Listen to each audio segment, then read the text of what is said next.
Podcast Pod Natureza. Olá, bem-vindos a mais um Pod Natureza. Hoje falaremos com o pessoal, com a equipe técnica do Governo do Estado, da Secretaria de Meio Ambiente e Recursos Hídricos, e falaremos sobre a gestão e como o Estado tem ajudado o cão, o gato e também a bicharada silvestre, que nosso estado é um polo de biodiversidade, né? E para a gente fazer esse bate-papo super importante, hoje a gente tem aqui Vitor Vicardi, coordenador do programa Pet Vida, e também Thaís Volpe, gerente de biodiversidade no estado. Gente, que alegria ter vocês aqui, hein? Também, Yuri, obrigado, um prazer, obrigado pelo convite aí, obrigado pelo espaço, sempre um prazer estar, né, com vocês aqui. Isso aí, bom dia a todos, Yuri, obrigado aí pela acolhida, e só é Ricciardi, não Ricardi. Foi mal, Vitor, foi mal. Aí tudo bem, todo mundo confunde, mas você chamou de Vitor Ricardo, né? Já comecei, então, cometendo gafes, né? Aqui, galera, e fala o seguinte, como é que tem sido esse desafio? Porque antes da gente falar, assim, de gestão, de biodiversidade, de bicho, antes de vocês ocuparem os postos que vocês ocupam, vocês são muito ligados à natureza, muito ligados à bicharada, né? De onde vem essa relação com vocês dois? De onde vem isso, Vitor? Eu e Thaís, assim, a gente já é uma dupla aí há alguns anos, né? Ela, como gerente de biodiversidade, sempre me ajudou nas tratativas dentro das unidades de conservação. E a gente acaba trabalhando, a nossa linha de atuação é muito junta, né? Ela também sempre ajudou muito na questão do Pet Vida, que é um programa que a gente vai falar daqui a pouco, para cães e gatos, com a expertise dela de bióloga, né, e tudo mais. A gente se dá super bem, ela é uma parceira meio doidinha que faz com que a gente rir todo dia. Não, e é um pouco isso, né? Às vezes a gente trabalha políticas públicas em caixinhas, né? Áreas protegidas, biodiversidade, mas a gente sempre viu uma interlocução muito grande entre as agendas, né? Então a gente sempre tentou fazer políticas e ações que levasse de carona um e outro. Então, assim, áreas protegidas só existem porque existe biodiversidade e aí é uma venda casada, né? No final das contas é um pouco isso. Assim. E Thaís, como é que é pra você, assim, uma pessoa que é cria da UFS, podemos falar que você é cria da Universidade Federal, né? Super cientista, fez mestrado, doutorado, especializou. E porque, assim, enquanto cidadão, enquanto ambientalista, para mim é uma alegria entrar na Secretaria de Meio Ambiente e me deparar com a Thaís Volpe, né? Uma pessoa, uma cientista super renomada. Pós-doutorada. Né? Pós-doutorada. Né? Então, como é que você se sente agora cuidando da natureza de uma nova roupagem, assim, uma nova função? Não, eu sempre, a gente que é da academia, a gente sempre fala muito das bolhas, né? É muito difícil extrapolar as bolhas da academia e fazer essas pontes com outras bolhas, né? Então, assim, a política pública é um pouco isso. Você tem que estar em diferentes bolhas e tentar harmonizar conflitos de interesse, né? Em busca de um bem público. Então... Não, isso é muito bacana. E vocês dois fazem isso com muita maestria. Assim, isso é uma coisa que já falei isso para vocês dois nos bastidores. Assim, eu me admiro muito vocês dois, como vocês têm a capacidade de pegar a ciência, olhar as normativas técnicas, casar com a legislação e transformar em um produto que é uma solução para a sociedade. Então, vocês estão dando um show nisso, essa dupla dinâmica aí. Cascas de bala estão arrebentando. O Felipe Rigoni, que montou essa equipe, né, ele sempre diz que a política ela tem que vir da população para dentro do governo, não do governo para fora da população. Então, eu e Thaís, como a nossa área é muito, muito vinculada, a gente sempre tenta estar em contato, na ponta, né? Quem conhece sabe que a gente viaja muito para conversar com as comunidades, para a gente tentar criar políticas públicas que realmente vão transformar ali a vida das pessoas, que é o que o governador Casagrande, o vice-governador Ricardo Ferraz e o Rigoni sempre pedem para a gente, para sempre pensar naquilo que vai melhorar a vida da população, escutando e tentando construir, não é isso, Thaís? Sim. E aí uma coisa que o Felipe sempre fala lá, né, olha, aqui a gente faz política pública baseada em evidência, né, então eu acho que é uma grande novidade ter cientistas nessa tomada de decisão, porque é o que vai dar subsídio para essas tomadas de decisão mais assertivas, né, então o Felipe também é muito técnico, ele montou uma equipe muito técnica para dar esse suporte mesmo de tomar as decisões com base em ciência também, né. Então... E eu acho que esse contexto, né, de uma equipe técnica e multidisciplinar que dá riqueza, né? Afinal de contas, cuidando da biodiversidade, né? Afinal de contas, os pets, né, os cães e gatos também são biodiversidade, né? Um advogado, uma bióloga pós-doutora. Então, olha que rico, né? Isso que eu sempre falo isso, né? Quando eu dava aula pros alunos para medicina veterinária, eu sempre falava isso, ó, gente, a conservação é uma ciência multidisciplinar. Você tá aqui numa engrenagenzinha que só roda se tiver várias engrenagens e por aí vai, né? Então, de fato, é isso, né? A conservação da biodiversidade passa por legislação, passa por ciência, passa por inovação, passa por economia, falta por estratégia. Então, assim, a gente tem que considerar tudo isso, né? E aí, assim, foi assim que surgiu o Pet Vida, né? O Pet Vida, que é um programa do governo do estado, primeiro do programa Fundo a Fundo, que a gente transfere recursos para os municípios fazerem ações para o bem-estar animal, surgiu do movimento dos protetores de animais, que, com muita sabedoria, são eles que executam na ponta, conversaram com o governador Casagrande e com o Felipe Rigoni, e eles, com toda a sensibilidade, falaram: vamos criar um programa para atender aquilo que vocês estão colocando. Então, o Pet Vida é um programa que nasceu do anseio ali daqueles que cuidam dos animais na ponta, Yuri. Até queria dar um recado aqui, que quem faz o bem-estar animal na ponta são os protetores. Vocês são aqueles que a gente está construindo as políticas públicas em prol dos animais, que são vocês que executam na ponta. Então, acho assim que essa necessidade da gente ouvir e aprender com quem está ali vivendo e sofrendo é o mais importante na construção de uma política, né? E o Pet Vida começou ali com 35 municípios, hoje a gente está indo para o segundo ciclo, né, Thaís? Com 65 municípios. Caramba, que dobrando incrível. a meta. E pediram, né, para entrar. Deixando a meta aberta. Está se criando ali com a ajuda da sociedade civil, com a ajuda do Ministério Público, doutor Edviges, que ajuda muita gente. Está se criando dentro do estado, Yuri, uma cultura do bem-estar animal. Óbvio que nós temos muito que avançar, mas o fato de você ter um aumento de 85% de participação já demonstra que é um sucesso. Que os próprios municípios já estão entendendo que tem que ter política para cão e gato. Não é isso, Thaís? Não, eu até fiz uma brincadeira lá. Eu falei, olha, o Pet tem mais cobertura que a Claro no estado. Então, assim, vocês estão bombando. E já até inspirou políticas do governo federal, esse sistema de repasse fundo a fundo, né, tinham prefeituras que nunca tinham sequer políticas de bem-estar animal. É um estímulo e um pontapé inicial para que a coisa ande, né? E Thaís, explica pra gente, o que é um repasse de fundo a fundo? É basicamente a transferência de recurso para os municípios executarem, e aí o Estado faz auditoria, entre aspas, né? Mas faz o acompanhamento das entregas dentro do que pode ser executado dentro desse recurso. E o muito incrível, assim, que o programa como um Pet Vida, ele conecta não só, né? Muitas vezes a gente vê algumas pessoas mal informadas, né? Falando assim, por que vai cuidar de bicho? Por que vai cuidar de cão? Por que vai cuidar de gato? E o Pet Vida, ele tem conexões muito fortes, né? Porque cuidando da saúde desses pets, a gente previne um monte de doenças para as pessoas. Então, conecta com saúde pública, é investimento no bem-estar animal, mas que fortalece a saúde pública, fortalece a gestão da biodiversidade, né, Thaís? Afinal de contas, cães e gatos em unidade de conservação, a gente sabe que é problema, né? Ele causa conflito com os animais silvestres. Então, é um programa que é um golaço e foi uma super inovação do governo, né? Inclusive, você falou um pouco de unidade de conservação, Yuri, o Felipe Rigoni pediu para a gente também fazer um programa de bem-estar animal no entorno das unidades de conservação, para atender ali os cães e gatos que acabam entrando dentro da unidade, que acabam criando um desequilíbrio ali ecológico, né? E o Pet Vida é muito importante porque a gente está fazendo com que os municípios se estruturem. Quando a gente fala, Thaís explicou muito bem o fundo a fundo, o requisito primordial é que o município tenha um fundo municipal de meio ambiente ou bem-estar animal ativo. Isso faz com que os municípios tenham que trabalhar para se estruturar, para receber o recurso.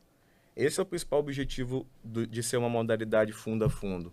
Fazer com que o município se organize para receber uma verba estadual e ele também vai conseguir, futuramente, pleitear uma verba federal. Que a gente sabe que dinheiro é muito importante para fazer qualquer tipo de ação. Exato. Então, a Thaís falou, nós tivemos 17 municípios que criaram setores de bem-estar animal por causa do Pet Vida. Isso é um início, né? A gente Olha que fala avanço. muito. A Bruna, que era a gerente anterior, ela que iniciou todo o processo, tratou com todo o cuidado e a coisa está se desenvolvendo, né? E aí uma coisa interessante é que é o controle populacional e tem priorização de quem pode ser atendido pelo programa, né? Tem que estar registrado no CAD único, enfim, tem as priorizações para a questão de controle populacional.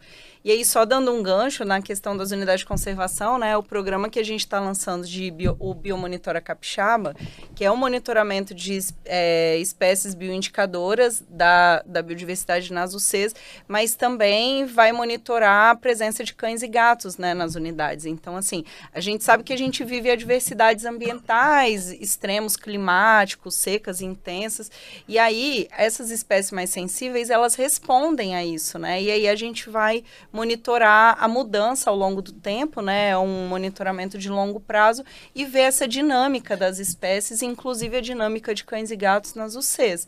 Nas unidades de conservação. Você sopa de letrinha. Isso é muito importante ser falado, né? Porque como as coisas vão se conectando em um programa estruturado maior, né? Com a visão holística da coisa. Isso é muito bacana. E eu ia te perguntar, Thaís, também, sobre a lei da biodiversidade aqui do estado, né? Que foi outra ação inovadora, coordenada por vocês dois aí, né? Os cascas de bala. Né? E, assim, outro golaço, porque, assim, a biodiversidade do estado é muito rica. Em contraponto, a gente está num estado que tem uma das maiores taxas de animais ameaçados de extinção por quilômetro quadrado. Então, assim, a gente tem muita vida ainda no nosso estado.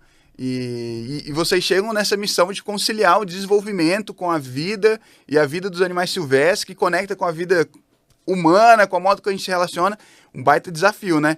E a lei da biodiversidade vem um pouco para nortear esse processo, né? Na verdade, foi uma demanda do secretário Felipe Rigoni, né? Ele era uma preocupação, assim, de como a biodiversidade ela fica pulverizada em várias políticas, você não tem nada direcionado para a biodiversidade, você não tem uma forma de juntar tudo isso num lugar só, né? Então, a política, ela é o que vai ancorar todas as outras ações que tiverem biodiversidade de uma certa forma, né? Depois, as regulamentações e o plano de ação que vai mapear o que a gente precisa fazer, né, para cumprir as metas de biodiversidade vão ser essenciais, assim, para a gente colocar num lugar só o que é feito no clima, que melhora a biodiversidade, o que é feito na gestão de resíduos sólidos, que melhora a biodiversidade. Então, é uma forma de aglutinar, né, de juntar tudo num lugar só, o que já é feito muitas vezes, e a gente não dimensiona isso para a biodiversidade. Né? E a biodiversidade é um termômetro, né, de como está andando as ações do desenvolvimento do estado. Então, a biodiversidade, como você falou, as espécies chaves, as espécies sentinelas, são termômetros, né, que apontam para a gente assim, para tudo, sociedade, esse caminho não está legal, a gente precisa rever e conciliar. Então, é muito importante uma política como essa, né, que a gente tenha a gestão dos dados, que traga participação popular, afinal de contas, é um programa que depende de uma participação ativa dos pesquisadores, né, e mostrando uma gestão cada vez mais perto das pessoas, cada vez mais eficiente nesse processo de cuidar da biodiversidade, né? O governador Casagrande, ele tem uma sensibilidade ambiental muito grande, até pela formação dele, né? Ele é o presidente do Consórcio Brasil Verde, o que ele pede muito ali para a nossa equipe é para sempre pensar em políticas estruturantes. O Estado é líder em reflorestamento, ele está organizando para ter uma questão da biodiversidade atrelada às outras políticas nossas, né? Vamos aí futuramente criar unidade de conservação. Então, é fruto também de um projeto político, né? De um projeto para o Estado do Espírito Santo. Porque a gente só consegue fazer aquilo, Yuri, que realmente tenha uma vontade política, né? Existem prioridades dentro do governo e há uma prioridade dentro do governo do Estado do Espírito Santo é o meio ambiente. Isso a gente não tem dúvida. Então, para mim, que sou advogado, trabalho com a Thaís, que é bióloga, tem sido um processo de aprendizado muito grande, que a Thaís, além de ser muito inteligente e saber construir as políticas de forma muito... com uma escuta muito ativa, é importante, eu me sinto seguro em construir essas políticas, né? Porque eu sei que a gente vai ter um respaldo e vai ter a velocidade necessária para começar a mudar um pouco o panorama de certos grupos que se sentem um pouco abandonados, né? Nesse sentido. Como a gente está fazendo, a Thaís também tem a questão das sementes, né, Thaís, que você está estruturando, a política foi muito elogiada, você podia falar um pouquinho também? Né, acho que também, por causa do tempo, estou até com esse. Não, exato. Porque a gente também está estruturando uma política para coleta de sementes em unidade de conservação, né, dando segurança jurídica e como isso pode ser feito e sistematizado. Então, a gente, junto com o IEMA, né, e o IDAF, a gente está estruturando, então, essa política para aumentar a diversidade genética e de espécies, né, dos projetos de restauração e recuperação ambiental. Então, basicamente é isso, assim. Mas foi uma coisa que você falou, né? Até a Esté, que tá aqui também. A gente tem uma equipe muito diversa e isso se soma, né? A gente só é forte e consegue fazer políticas estruturantes porque cada um traz um olhar diferente, né? Então, o Vitor já tem um olhar mais na ponta. Olha, isso aqui, se você fizer dessa forma, vai ser só mais um papel para ir para a gaveta. Por que você não vai por esse caminho? E aí, a Estela já tem um pensamento também de olhar para as diferentes esferas e como isso vai sensibilizar, impactar. Então, assim... Entender também, assim, a Esté traz muito para a gente uma questão dos grupos ali que são, às vezes, minoritários, né? No caso, assim, que precisam ter políticas exclusivas, ali, no caso do quilombola, né? Dos indígenas, dos povos originários. Então... A grande dificuldade que a gente vê é realmente ter essa cola. Isso o Felipe consegue fazer. A gente briga também, né, Thaís?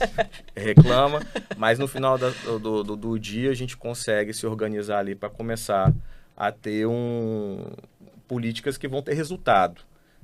A gente não pensa em fazer programas que não vão ter aderência na ponta, que vão ser só um pedaço de papel. Então, para a gente que trabalha no dia a dia, tem sido... E isso é muito bacana, né, falar, porque assim, o protetor animal que tá ali na ponta, ele é um indivíduo muito apaixonado pelos bichos, né? Eu lembro que, assim, eu tenho uma cachorrinha adotada, a Lola, né, que eu sou... Não, eu tenho uma Lola tatuado, né? Eu não tenho tatuado ninguém da minha família, mas a Lola eu tenho tatuado. E quem aí é meu amigo, família, sabe quanto eu sou louco e doente nessa cachorra. E assim, a Lola foi resgatada graças a uma protetora maravilhosa, né, de Cariacica. E eu sempre fui uma pessoa envolvida no meio ambiente, mas com olhar sempre nos animais silvestres, né? E aí eu lembro quando eu fui pegar a Lola, né, conhecer ela e tal, ficou duas coisas marcadas, obviamente a Lola, e outra coisa foi assim, gente, tem um universo de pessoas malucas e apaixonadas, igual eu sou, pelos animais silvestres, que dedica a vida a proteger os bichos no meio desse caos urbano. Isso mesmo. E assim, realmente, Vitor, isso faz todo sentido, a gente fortalecer os municípios para que os municípios fortaleçam os protetores que estão na ponta, quem está no front, quem está dedicando a vida a proteger, né? E aí eu ia te perguntar o seguinte, aquele protetor que está lá, que a cidade não é aderida ainda ao Pet Vida, como é que ele pode fazer, o que a prefeitura tem que fazer para aderir a esse programa que é maravilhoso? Vou falar para você até uma experiência que a gente teve, né? Toda quarta-feira a gente estava fazendo uma rodada de conversa com os protetores. E aí veio uma protetora de uma cidade, que eu não vou citar o nome, mas que ela falou assim, a minha cidade eu não consigo, eu não dá jeito. Eu falei, não, calma, você está sendo uma demanda, vamos levar. Liguei para o município, ela foi lá, conversou, o município entrou no Pet Vida. Por quê? Por causa dessa interação. Se não fosse ela, vou até falar o nome dela, foi a Kelly. O município não teria entrado no Pet Vida. O protetor, Yuri, é ele quem faz o bem-estar animal. Que movimento. Hoje, bem-estar animal, cão e gato é uma realidade. Tem gente que não concorda, mas é o que a gente fala, a sociedade pede. E o protetor, ele e a protetora, eles são heróis, porque eles lidam com um grau tão grande de problema, eles pegam um cachorro doente, com abuso sexual, machucados, e eles cuidam com todo carinho. Então, quando você faz essa pergunta para mim, o que eu peço? Para o protetor entrar em contato comigo, com a nossa equipe, porque a gente vai lá no município. Não entrou no Pet Vida. A gente tenta fazer um convênio, a gente tenta buscar soluções, né? E falar a verdade. Tem municípios que tentaram entrar e não conseguiram por uma questão administrativa, e tem município que simplesmente não teve interesse. E aí entra o Ministério Público, que eu falo da parceria. Quando isso acontece, o Ministério Público toda semana pede para mandar uma listagem para saber o que está acontecendo na questão do bem-estar animal, e a gente manda e vai articulando junto para a coisa acontecer. Porque Porque a gente tem que dar um suporte, principalmente para o protetor e para a protetora. Eles são o que faz a pauta acontecer. Isso é verdade. Não tenho dúvida. E é verdade mesmo. Então, Thaís, a gente está chegando aqui ao final, né, dessa edição do Pod Natureza. Vou pedir para a Thaís, depois vou pedir para o Vitor também. Thaís, hoje você ocupa essa posição super estratégica para a gente, nessa missão, em meio à crise climática, em meio a um monte de problema que a gente tem, de proteger a biodiversidade, que, ao meu ver, é a nossa maior riqueza, nosso maior patrimônio, que junto com ela movimenta um monte de outras coisas da sociedade, né? E assim, a gente vive num estado, o estado das baleias, o estado dos jacarés, das tartarugas, da saíra apunhalada, de plantas maravilhosas, diversas, de peixes incríveis como o bagrinho de Caetés. Enfim, como é que você se sente no meio disso tudo? Qual recado você deixa para a sociedade? Nossa, assim, recado para a sociedade, né? O que eu dou um recado para mim que eu acho que funciona muito, né? Assim, pelo menos para mim. Eu acho que às vezes a gente vê tanto problema ambiental, a gente perde um pouco na esperança de um futuro melhor, assim, em termos de, mas se o clima tá assim, se a biodiversidade tá assim, eu não posso fazer mais nada, né? Mas se a gente também não tiver um pouco de esperança e buscar os meios de ação e fazer aquilo que tá dentro do nosso controle, né? Aí sim que a coisa vai desandar de vez. Então, eu acho que cada um, dentro do que é possível fazer o seu melhor dentro do que tá no seu alcance. Então, hoje, eu tô num lugar que eu tenho um alcance maior e tento me empenhar para que a gente faça políticas públicas estruturantes que gerem impacto, né? Mas eu também, enquanto pessoa, enquanto cidadã, tento fazer o meu melhor dentro do meu contexto e o que cabe a mim. Então, acho que é um pouco isso. Eu espero que também, com essa estrutura da SEAMA, que é recente, né, a gente vá ganhando corpo em termos de políticas públicas ambientais do Estado, e eu tenho muita esperança de futuros mais promissores de políticas estruturantes aí.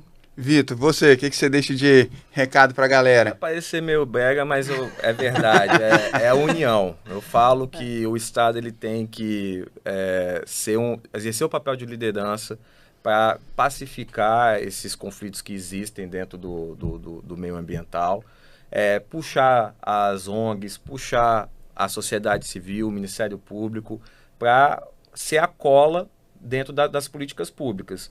Política pública só existe se todo mundo pensar da mesma forma ali, não discordando quando tem que discordar, mas entendendo a importância dela. Então, eu faço muito isso, Thaís também faz muito isso, de ter esse processo de escuta, de tentar fazer com que um protetor que não gosta do outro protetor entenda o lado do outro ali para caminhar junto. Por quê? Para a gente ter o nível de investimento que a gente tem hoje, Júlio. Nós temos aí, vão ser 10 milhões no bem-estar animal esse ano. Tem município que vai ganhar quase R$1 milhão, né, para fazer política de bem-estar animal. E isso é fruto justamente do diálogo. A gente vai lá, convence. Por quê? Porque a gente só faz as coisas se a gente estiver junto. Se estiver separado, não vai funcionar ou vai funcionar 50%. Não, isso é muito verdade. Então, gente, como mensagem final, né, essa foi a participação do Vitor e da Thaís, nessas duas grandes lideranças do Estado do Espírito Santo, que tem esse papel de unir as pessoas em prol do nosso maior bem, que é a biodiversidade, que são os bichos, que é a natureza, né? Então, muito obrigado, gente. Foi muito especial mesmo ter Obrigada! Vocês aqui. Que seja a primeira de muitas, né? E vale uma mensagem aqui especial também, ó. Valorizem os protetores, porque essa galera é uma galera apaixonada pela sociedade, é uma vida de dedicação, é uma vida de propósito, né? Eu acho que no final das contas eles têm uma vida de propósito, de construir e transformar o mundo, nem que seja sobre a realidade daquele gatinho, daquele cãozinho, que muitas vezes é abandonado na rua, né? Só por ser o que é, né? Então é isso, vamos valorizar o protetor. Espero Quem faz a pauta é o protetor. É isso. Da mesma forma, vamos valorizar a vida. Viva a biodiversidade. Valeu, galera! Rede Vitória apresentou Podcast Pod Natureza.